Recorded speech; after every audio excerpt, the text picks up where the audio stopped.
3,000 crore. Yeah. Maybe, considering the future REITs, maybe 2 lakh crore would be REITed. That still leaves about 6 to 7 lakh crore is the total grade A office space. So that still leaves about 5 lakh crore that is looking for an exit. Right? The developer has built the building, he's leased it out, and now there's an exit required by the developer.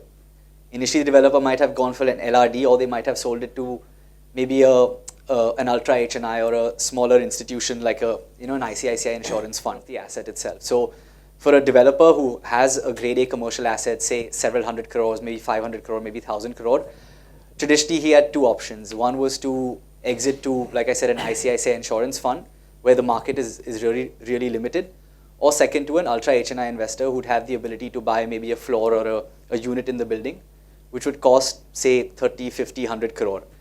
But again, the universe of ultra HNI investors, especially who understand real estate, because even owning a rented out commercial real estate asset is not an easy task.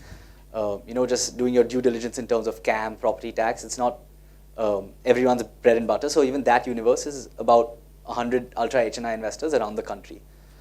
So where we come in is we provide that exit option to developers, where we're able to analyze a property very quickly, whether we want to take that or not take that. And then we're able to fund the property in about 60 to 90 days and give the developer an exit for that asset. On the flip side, coming to the investors, right? Now, investors have only two options in today's market. I'm talking about retail investors have only two different options to own commercial real estate. And this is rent-generating commercial real estate, where yields are obviously 8 to 9%, and with appreciation you can make a 13+% IRR. So one option is obviously the REIT, where your entry point is significantly lower, and then there's fractional ownership, where the minimum ticket size of 25 lakh, you can own part of a commercial asset, compared to a traditional process of owning. So some of our customers, they traditionally would have owned a residential property, a second apartment as an investment. There's still a lot of hassle, groundwork, paperwork involved. Here, the full transaction is completely online in terms of payments and documentation. In fact, 30% of our investors are NRIs, so they haven't even come to the country to invest. And then you can track your real estate portfolio on your dashboard in the same way you can track your online stock portfolio on Zerodha. And then you can exit your share on the platform.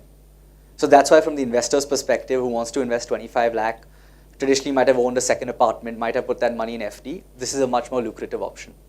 Because residential, obviously, yields are 2 to 3%, FDs are maybe 5 to 6%.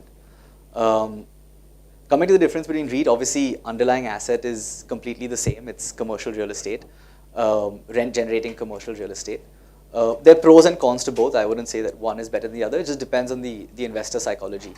REIT, obviously, there's a correlation with the stock market, which we've seen at least in the foreign markets. When stock markets move up, REITs move up. When stock markets move down, REITs move down. Here, there's a little bit more diversification away from the stock market.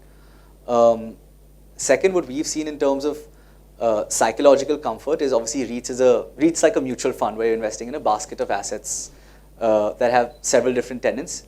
Here, you get the ability to pick and choose which asset you want to invest in. And some investors want that diversification. They don't want that headache. Some investors want to pick and choose where they want to invest, because one is obviously they want to do their level of research and analysis, and other is just the psychological comfort of living in Mumbai and saying, if you live in, say, Andheri West and you own a property part of a property in Andheri East, you're a little bit more comfortable, you're a little bit more familiar, you feel you've done your due diligence. And even the level of analysis that our customers do, that psychological comfort they get in investing through fractional ownership.